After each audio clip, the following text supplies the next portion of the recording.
Well, it's 12 o'clock, and I'd like to welcome everybody that's come today to Grand Rounds. It's a real pleasure to introduce Dr. Don Sin, a colleague who we all know and have worked with.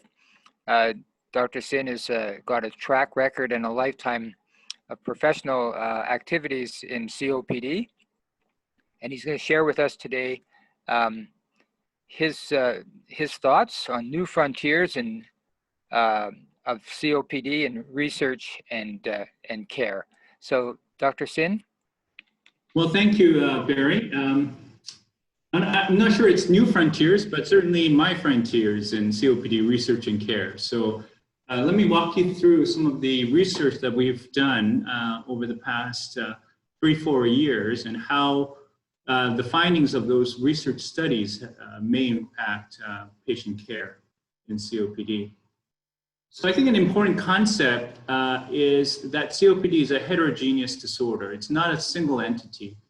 Although it's defined by spirometry, underneath it, the disease process is very diverse.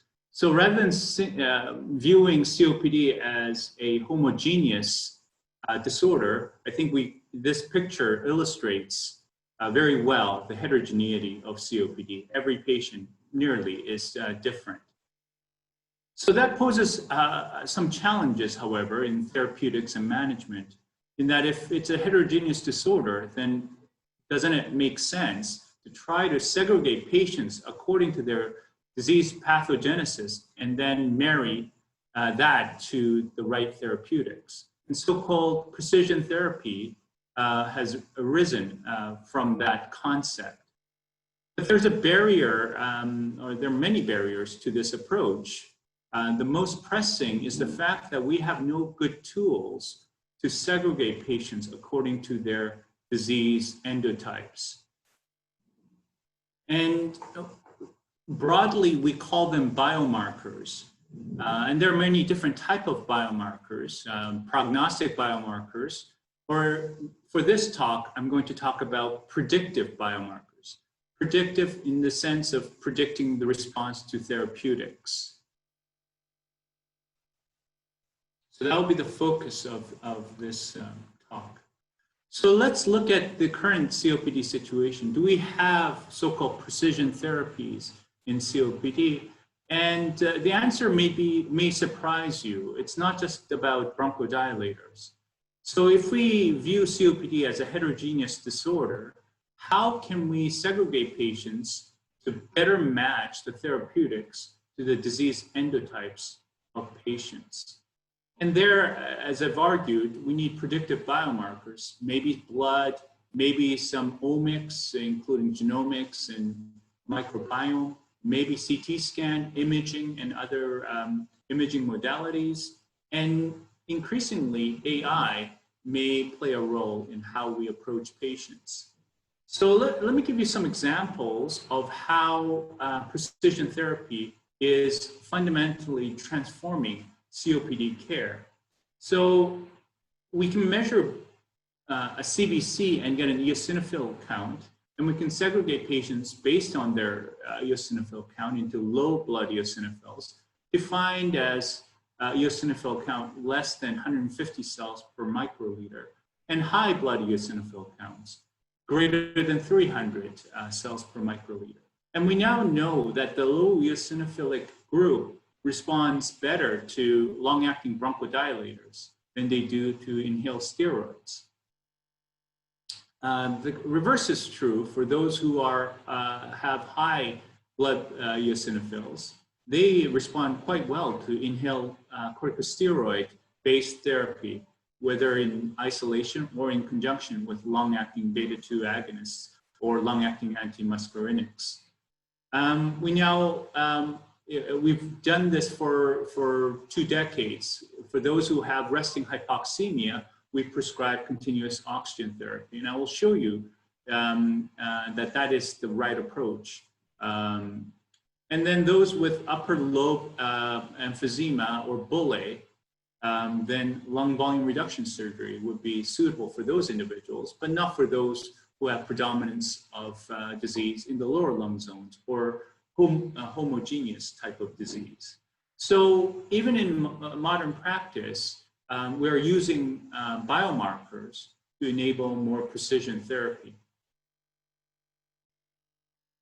So one way of assessing whether the approach has precision is to calculate this metric called number needed to treat. How many patients do you have to actually treat to prevent one adverse outcome?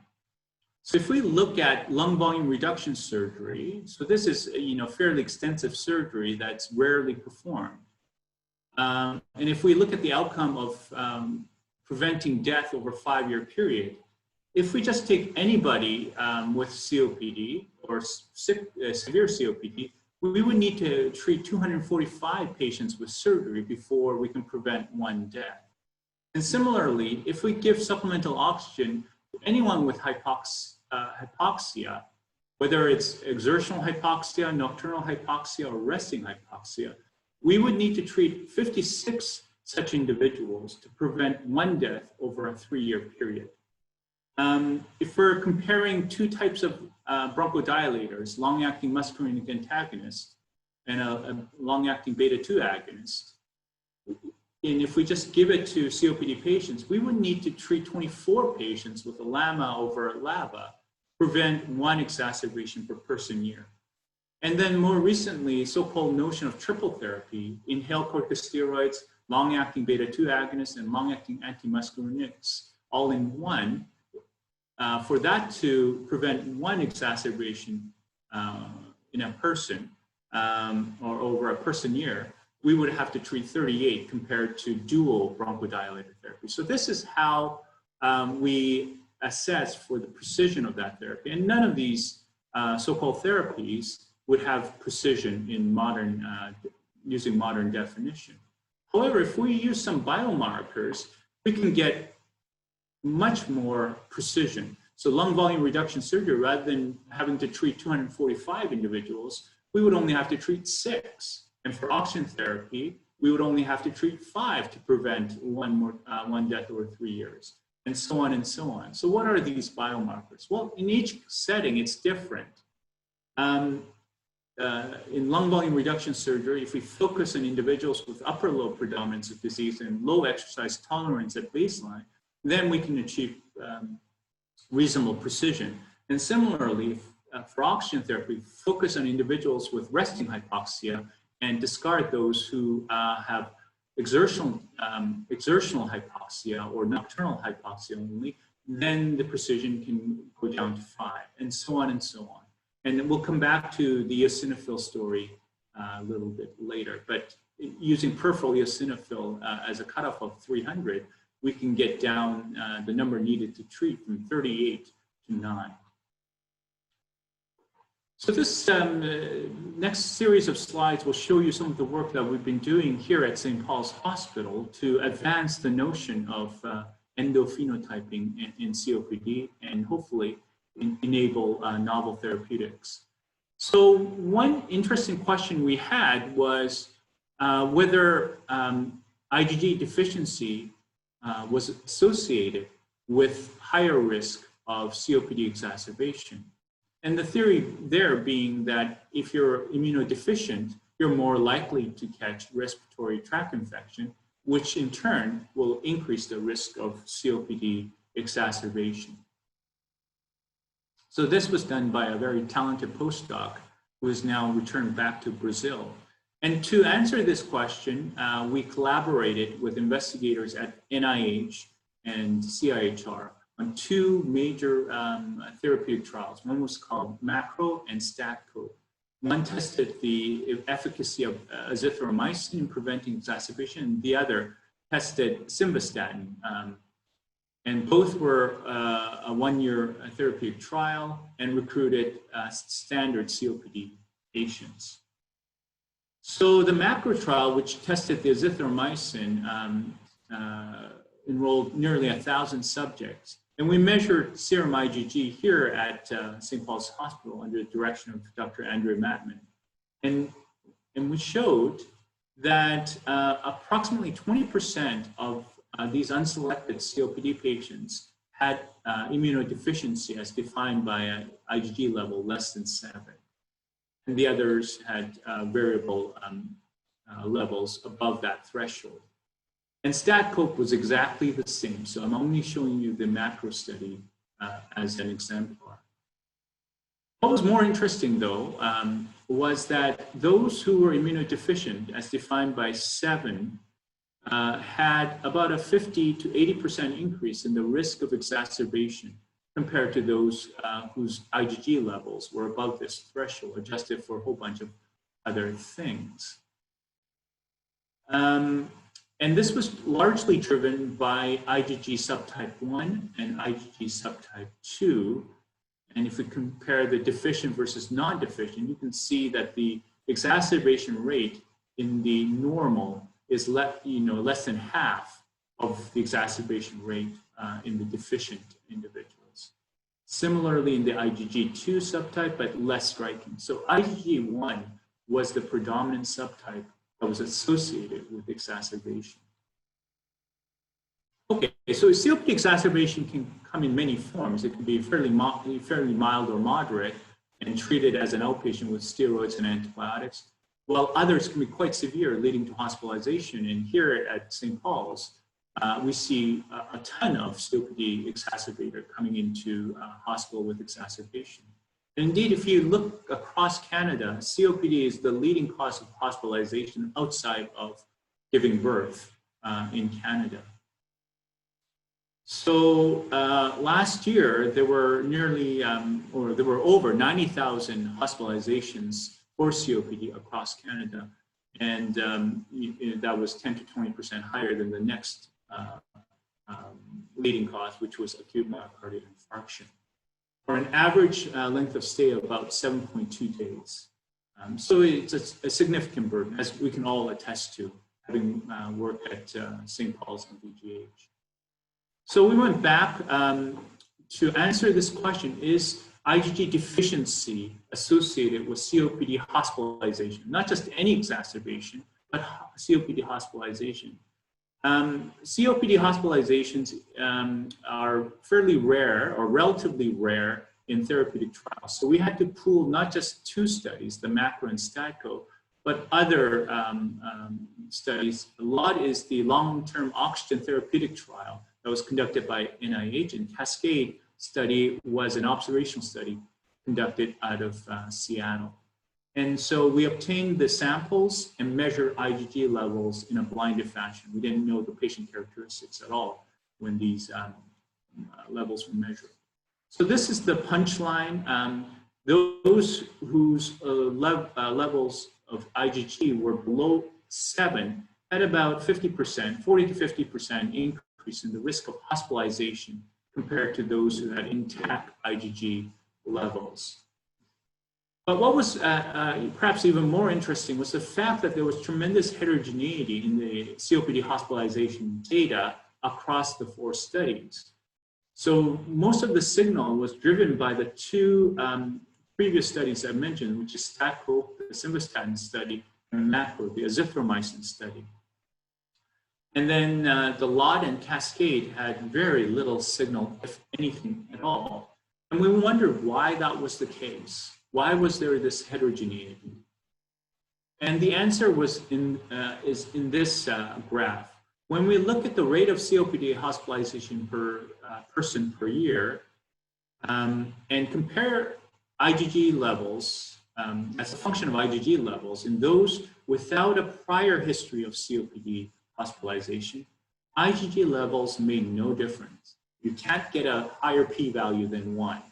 This is the highest p-value that you can achieve. So really no difference. So IgG levels made no difference in those whose prior hospitalization record showed no prior admissions.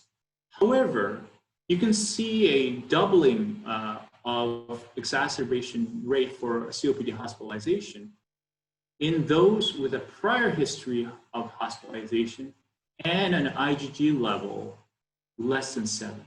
So for the epidemiologists in the audience, the terminology here is effect modification.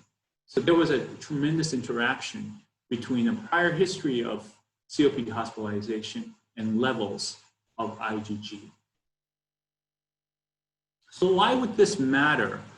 Well, we think that in those who have a prior history of hospitalization and whose IgG level, current IgG level is less than, I think 7 is probably too high, probably less than maybe 5 or 4, should be considered for IgG replacement therapy. And this is one small observational study where they gave, in those selected individuals, gave IgG replacement therapy before and after. And an individual who was experiencing 53 exacerbations per year went down to another one whose exacerbation was 12 per year, went down to 1 for the hospitalization.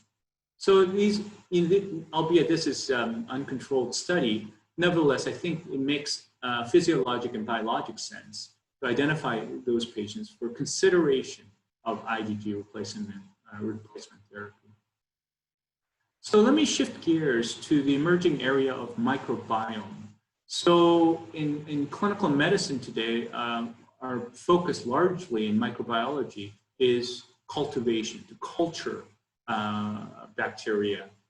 But we now know with things like viruses and others that detecting the presence of these organisms through nucleic acid method of detection is diagnostic, is very, very important. And so this field has benefited from the omics revolution. And the lung is an excellent organ to study the microbiome. After all, we inhale, we inhale 12 to 15 times per minute. So we're inhaling microbes all the time, and we're susceptible to viral and bacterial infections. And we can measure the microbiome, at least in of the lower airway, by collecting sputum, not saliva, and sputum. So this is a challenge, admittedly. We don't want saliva. We want sputum to interrogate the lower airway microbiome. And once we collect the right samples, we can isolate the nucleic acid of the microbe by targeting or performing the 16S detection. And it's because bacteria share a common region on their genome.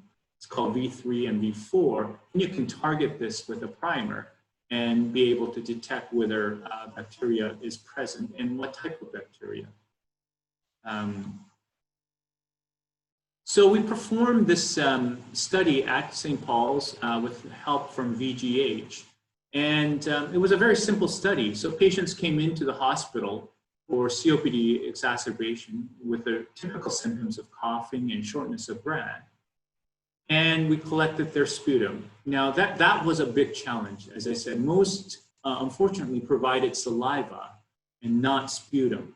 But about 100 of the patients over a 2-year period, we were able to get sputum. They were all treated with steroids and antibiotics. About 10% of the cohort died in the hospital, and another 10% died outside of the hospital over a 1-year period. What you may not know is even the survivors, a third of them will experience another exacerbation within 3 to 6 months. And so this cycle repeats itself, unfortunately. So of the 100 patients or so who provided adequate sputum, 20% died within a 1-year period following their hospitalization, and the other 80% or so survived. And here are the baseline characteristics, and they're very similar between the survivors and non-survivors. So once we do the 16S interrogation using an omics approach, we can characterize the microbiome using 2 concepts. One is called alpha diversity. So a normal microbiome would be rich and even, meaning that the colors, that you have lots of colors, different organisms. If each color represents organisms, you have lots of different organisms, and the numbers are balanced, that these organisms are in equilibrium. You can have a perturbation of so-called alpha diversity by eliminating some of these colored dots. So you have outgrowth of a certain organism. So a certain black organism dominates. So that would be still rich because you have black, green, red, and blue, but not even. So black dominates.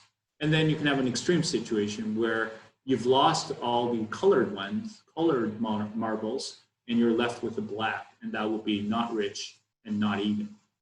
So this would be a very bad situation, probably a pathological situation. And we can capture this alpha diversity using this index called Shannon index, which captures both richness and evenness. So a higher number is good, meaning increased diversity. And you can see that the survivors had increased diversity than the non-survivors. And I've broken down between the richness here and the evenness, and it was driven largely by the richness. So it's that the survivors had more colored organisms, if you like. Another diversity measure that we calculate is called beta diversity.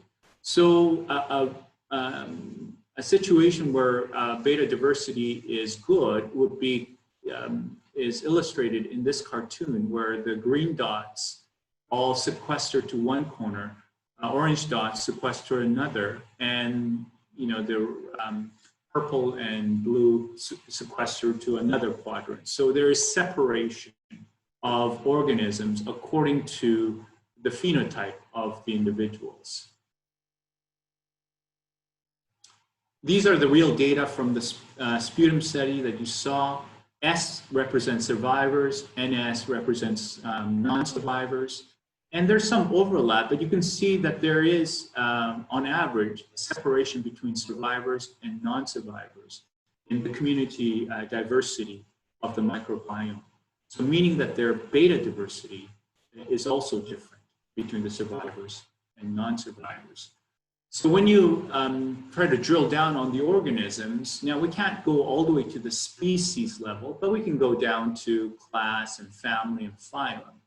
Survivors had overrepresentation of certain organisms, and non-survivors had overrepresentation of others, as shown in red here. So what is probably of clinical interest are things like Staphylococcus and Enterobacteriaceae. But when we really interrogated the data, there were two organisms that made all the difference in the world. One was called Veillonella, and Veillonella, we know, based on the literature, is a normal commensal in the mouth. So it's a part of the mouth flora. And we also think it's part of the lower airway flora in a healthy airway. When patients lose that, when they become Veillonella negative, their risk of death increases by 4.5-fold compared to when they have Veillonella. What was even more striking was Staphylococcus. So when individuals gain Staphylococcus in their sputum, their risk of mortality increases by 14-fold, 14 times, compared to when they don't have Staphylococcus. And if you mix these two, say Veillonella negative and Staph positive, the hazard ratio or the risk of mortality increases by 40-fold. So these are early days of microbiome in COPD, but it shows you the power of these this technology to potentially identify individuals at high risk of poor outcomes during hospitalization. And perhaps down the road, we may have to target Staphylococcus or use probiotics to improve health outcomes of COPD patients. So let me move on to a topic that that is of great interest, but my knowledge is limited. Nevertheless, we felt that as a group that this was something that we need to study or try to harness in order to advance COPD care in Canada. And that is called artificial intelligence. In this specific case, we use deep learning. And deep learning has been around since the 80s. It had a slightly different name to it. In the 80s, it was called neural networks. And now we call it deep learning. And what is a neural network? Well, it's shown here, and it's represented as a series of nodes and connections. So let me give you an example. If we have a picture of George Washington and we want the computer to automatically separate or identify George Washington from other pictures like Thomas Jefferson or John A. Macdonald, the way we would do this, the way we would train the computer to do this is to set up a neural network like this. On one side will be a series of nodes, and these nodes will be connected by these neural networks or neurons. So the first node or a column of nodes would be charged with identifying the gross features of this picture, such as light and dark. The second column of node, which they call edges, would be trained to look at the edges of this picture. And then the third column of nodes would be trained to look at a combination of edges and colors, and so on and so on. So you can have many, many nodes that are interconnected to have better resolution of this picture, such that by the end, the computer can clearly identify George Washington from all the other pictures that are fed into the algorithm. So this is the basic concept of a deep learning neural network. In our case, we used a specific type of neural network called convoluted neural network.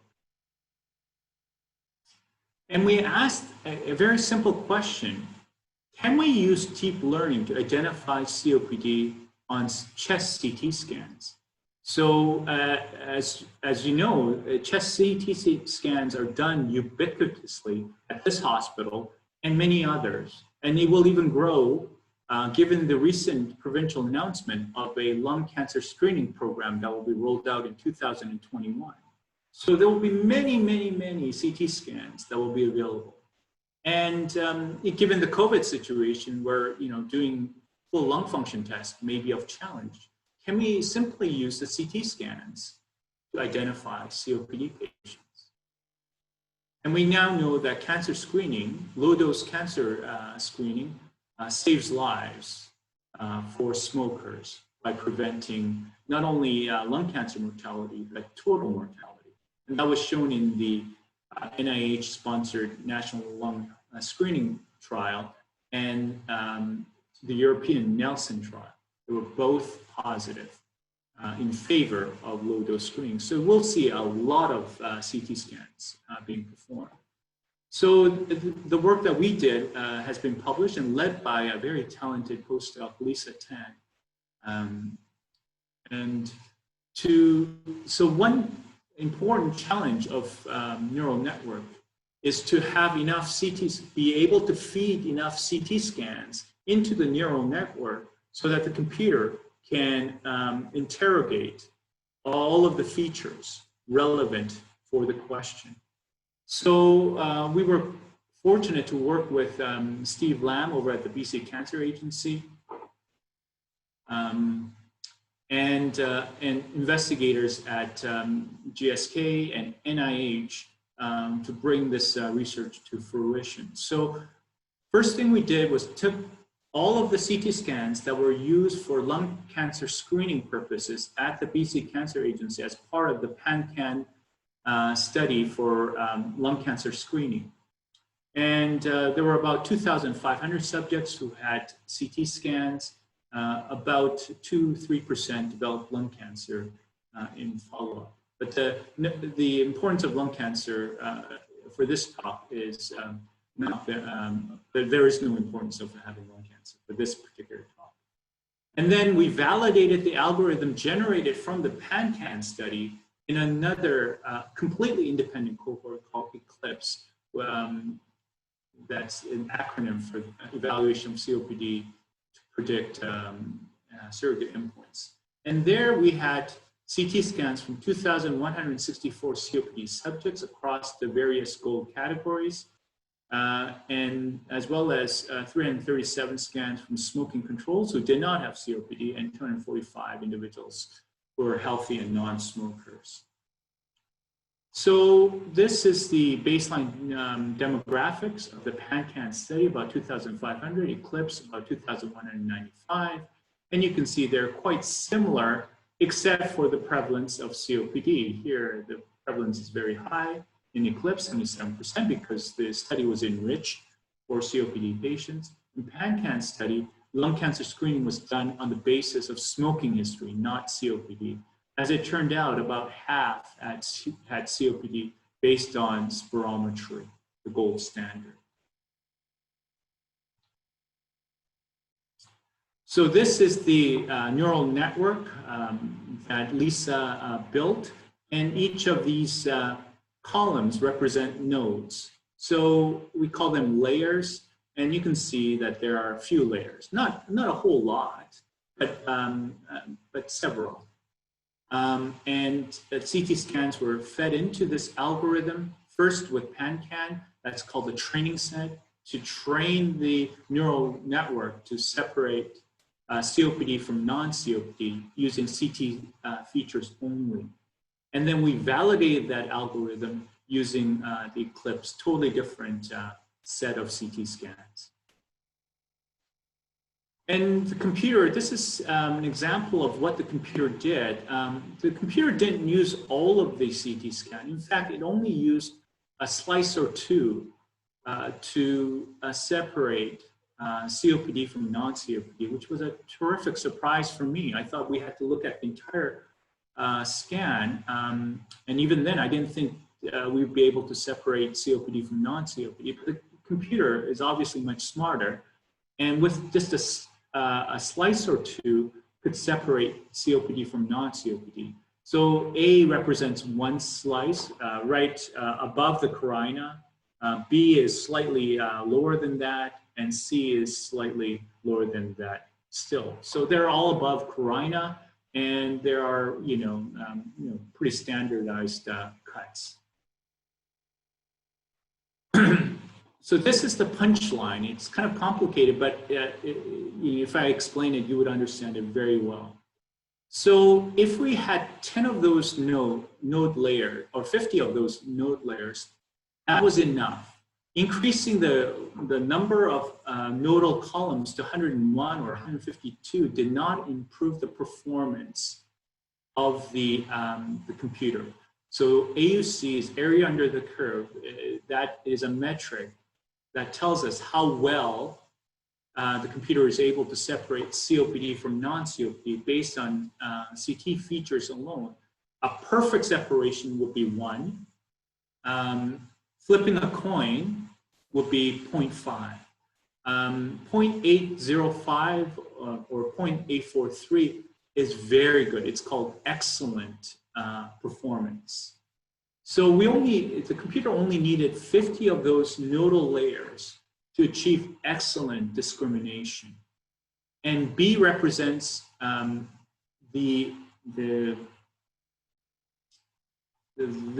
this cut. A represents this cut, and C represents that cut. So the best performance with the B layer, B cut, and using only 50 columns of the nodes. So that was PanCan, and you sort of expect this in a training set, of course. But what was really powerful was that in a totally separate cohort, using the same algorithm, the computer was able to achieve an AUC of 0.851, even better than in the training set, which is very, very unusual. And this is, for those who are like graphs, this is the area under the curve of this performance.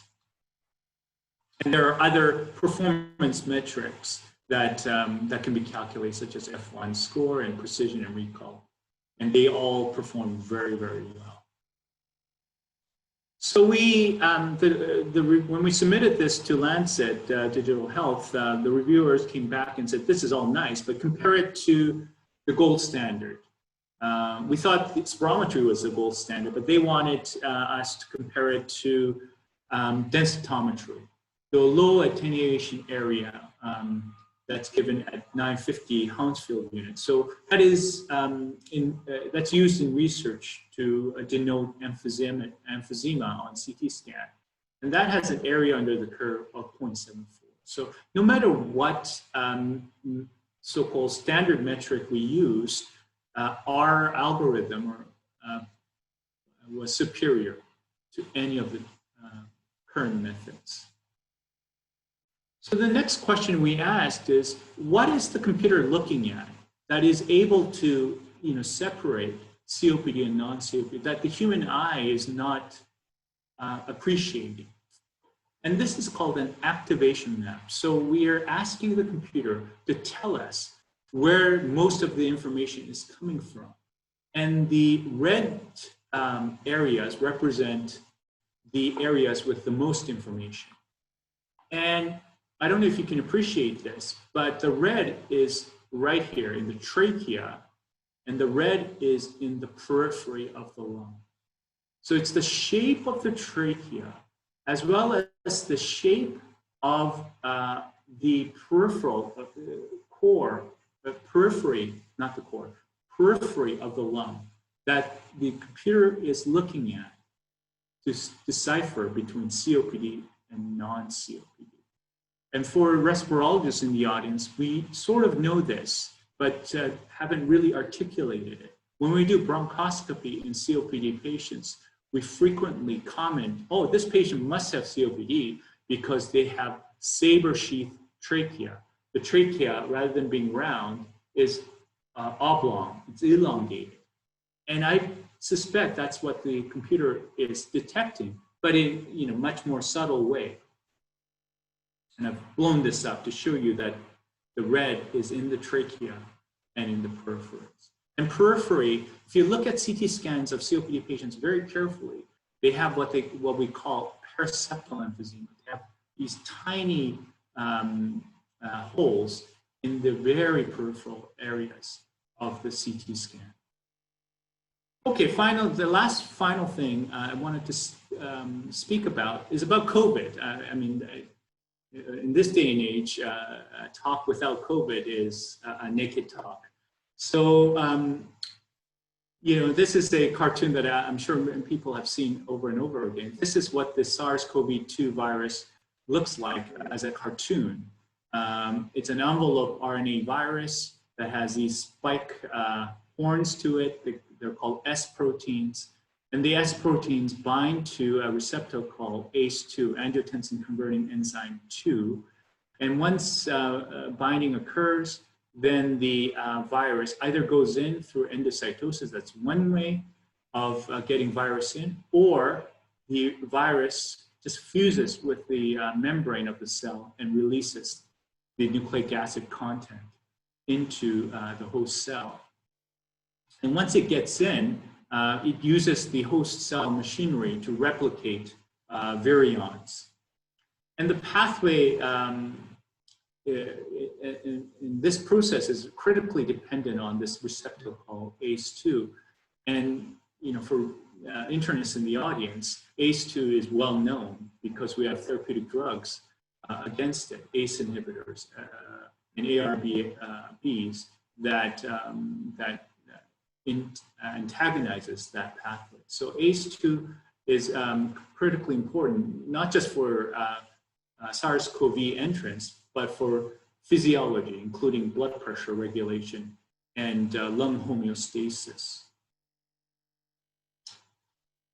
I don't know if you know this, but as respirologists, this is something that we are now beginning to appreciate, which is that the expression of ACE2 is highest in the nasal mucosa and decreases along the respiratory tract to the alveoli. So alveoli do contain ACE2, but it's scant compared to the nasal mucosa.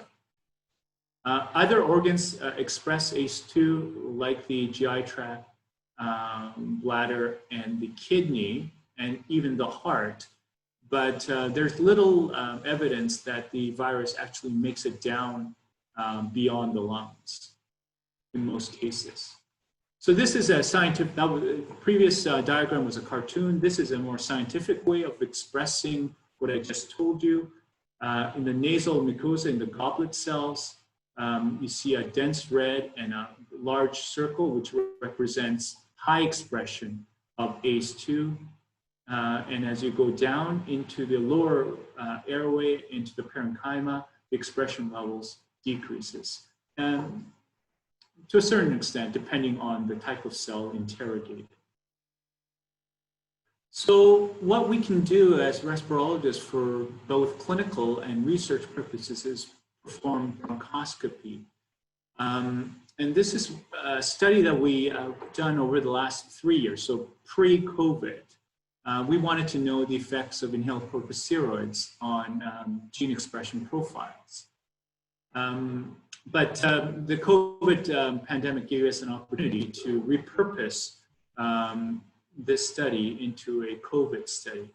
And here we looked at individuals without COPD and with COPD who underwent bronchoscopy, and these are the demographics that are shown here. And as you would expect, those without COPD were not given medications.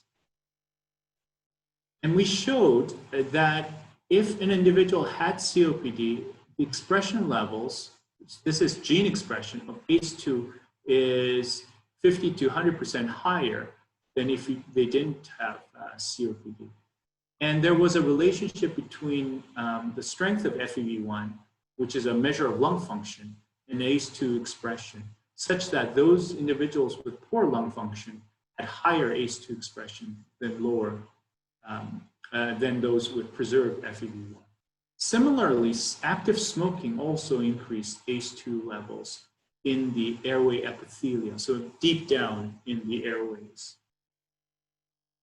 And these gene expression data were recapitulated or validated by Steve Milne, a very talented postdoc in our lab, who looked at lung tissue samples that were collected here at St. Paul's and a few other places, and showed on average ACE2 levels were higher in COPD than non-COPD, and similarly with smoking. So for gene expression studies, we want validation of by external cohorts.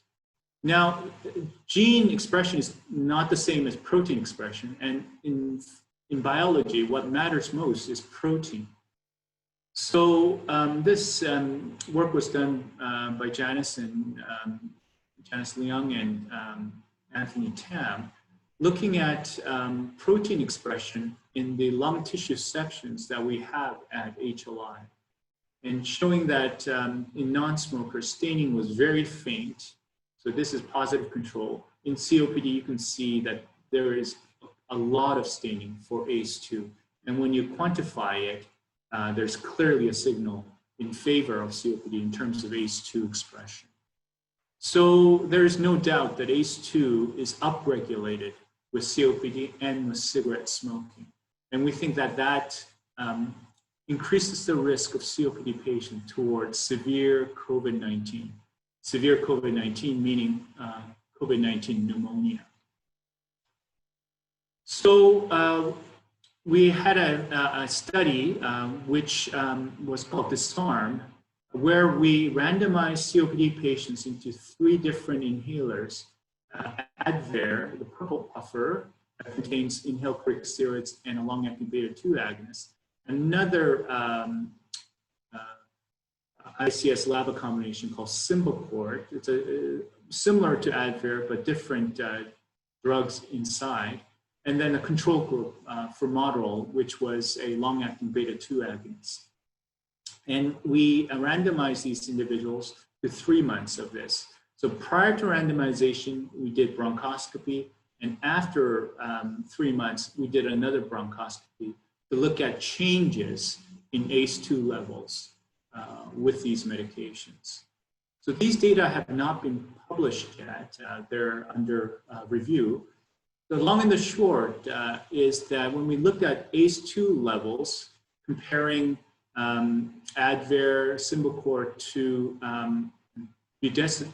for Motril only, it's maybe hard to appreciate this, but the difference is significant between the Advair group and the for Motril, and between the Symbicort group and the for Motrils, meaning that inhaled corticosteroids reduces, relatively speaking, reduces the expression of ACE2. So we think that during this COVID-19 pandemic, COPD patients should continue using their inhalers, particularly inhaled corticosteroid-based inhalers, to downregulate ACE2, and perhaps that will reduce their risk of severe COVID-19. So I've come to the end. Our group is very focused in finding new biomarkers to identify different endophenotypes of COPD for specific therapeutic approaches. We think that the biomarkers are more than just blood-based biomarkers. They can be imaging biomarkers or omics-based biomarkers. They're, of course, very difficult to find. That's why we need research and collaborative research at that. And we believe that these kinds of research findings have relevance for patient care, such as in the COVID-19 pandemic. We think that use of inhalers are generally safe and may even be effective in reducing the risk of severe COVID-19. So I want to thank the St. Paul's Foundation for all of their support, especially for the COVID-19 work, CIHR, and the Dilazari family. Thank you. Happy to answer your questions. Thank you, Don. Do we have any anyone that has a question for Dr. Sin?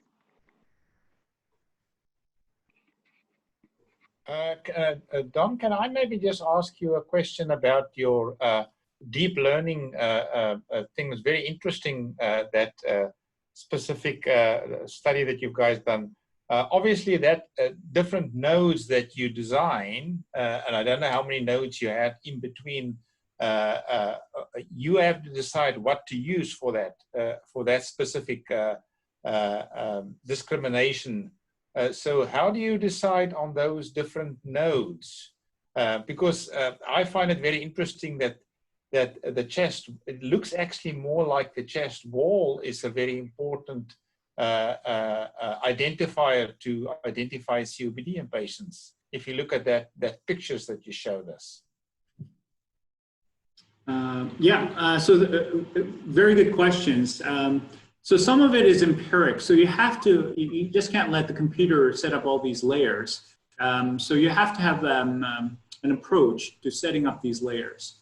And layers can be, many or a few. And so some of this is empiric. To achieve a certain threshold of AUC, you have to use a certain number, and then you keep on increasing it or decreasing it, depending on whether you want to do a step-down approach or step-up approach to find the optimal number of layers.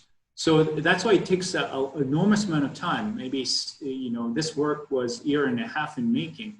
So I would say about 6 months, or maybe even longer, were used to optimize these layers. As for the comment on the chest wall, I think we can't be absolutely sure. I mean, in the talk I said maybe the computer is looking at the very peripheral aspect of the lung. That could be true, or it could be the chest wall. So, we would have to do more studies to really understand exactly what what the computer is looking at. But whatever that is, whether it's the chest wall or the periphery of the lung, that is very, very important in discriminating COPD from non-COPD. Okay. Any other questions for Dr. Sin? Don, I have a couple of questions. Number one is, this is really helpful information, and you presented a talk last year as well that showed some of the predictors of COPD and some of the work that you've done. Over the last year, I can say that talk hasn't actually translated into any frontline action by the people that are looking after these multiple patients with exacerbation. So it's maybe, and you can comment on this, that the exacerbations are treated the same way, and then when they're going to the outpatient, their therapy is changed. That's one aspect, if you could comment. And the other is, do you see a reporting of a CT scan much of the chest much the same way it is now, and would the reporting of a COPD pattern be part of the reporting, or would you for this? So I think you touched upon the Achilles heel of research, which is clinical translation.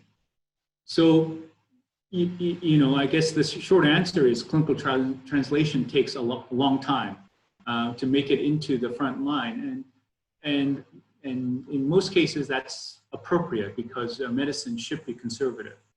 Having said that, I can tell you that some things have translated. For instance, I think increasing number of people are using peripheral blood eosinophil count when they start or continue inhaled corticosteroids in certain COPD patients.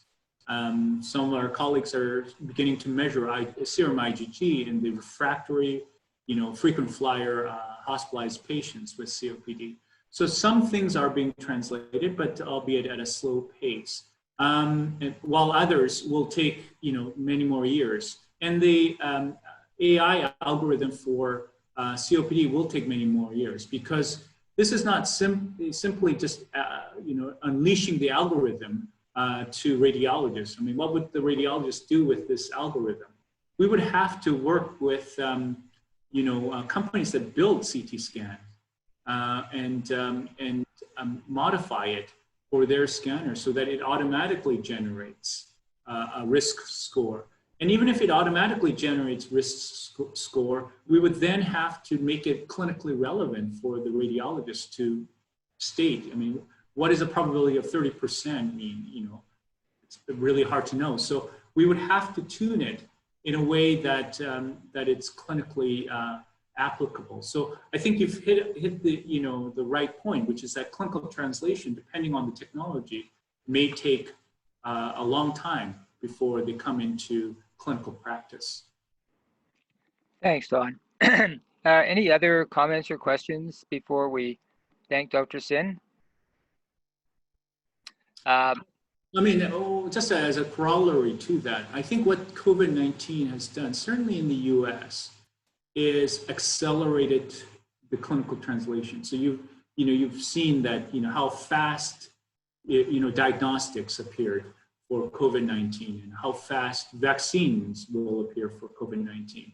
We're not talking about 4 or 5 years anymore. So I think that approach will expedite a lot of the other aspects of research, both in COPD and outside of COPD, towards clinical translation.